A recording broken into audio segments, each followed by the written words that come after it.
Also like to talk to folks about intermediate enclosures. So 20 gallon or long, similarly sized exoterras are great for babies. But what about those species that just don't get that large, such as the pygmy mulga monitor, Varanus gilleni, or the also small Varanus kingorum pygmy rock monitor. These guys are not that big, even at full adult size, so you really don't need to put them into some gargantuan enclosure. They will make use of it, but if you're just looking for a simple setup, something like this will be more than sufficient.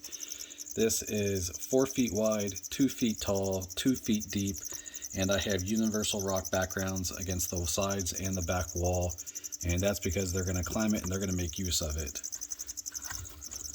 And if you plant it, well, maybe not plant it, but decorate it accordingly with various fixtures, you're gonna get everything you want out of it.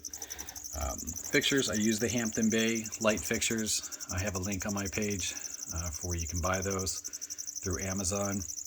UV bulbs are Arcadia bulbs. I like the 12%.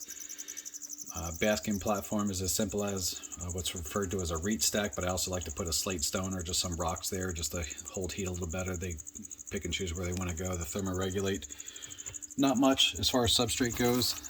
I mean, really, we're looking at like maybe 1.5 inches, 2 inches, and that's because I don't want them to try to nest inside just the normal substrate, because I don't want to be digging for days trying to find these eggs. I want them to be targeted, and for that I use a very simple nest box, which I also have videos of that'll be posted for folks to look at.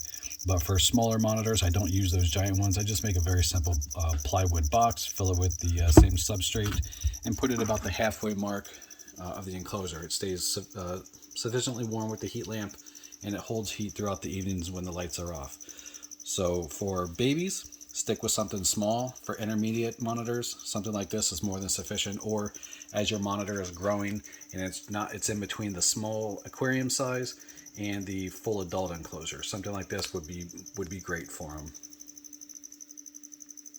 And of course, this is a DIY option. You're not going to find this enclosure for sale anywhere. Construction is very, very simple. A lot of folks, I think, overthink enclosures, and it's really as simple as you're building a box. That's it. You're building a big enough box to house the animal, and this is 4 by 2 by 2. It's pressure treated plywood, so it's not going to rot. I use the in-swing casement windows, as you can see. Opens up. You have full access of the enclosure. It's not a pain in the neck to open and close. It's a great product. Again, links to purchase are on my website as well.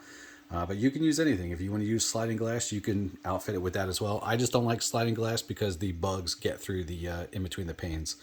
This is a safe, secure method that I've been using for quite a while, and I like to stick with what works.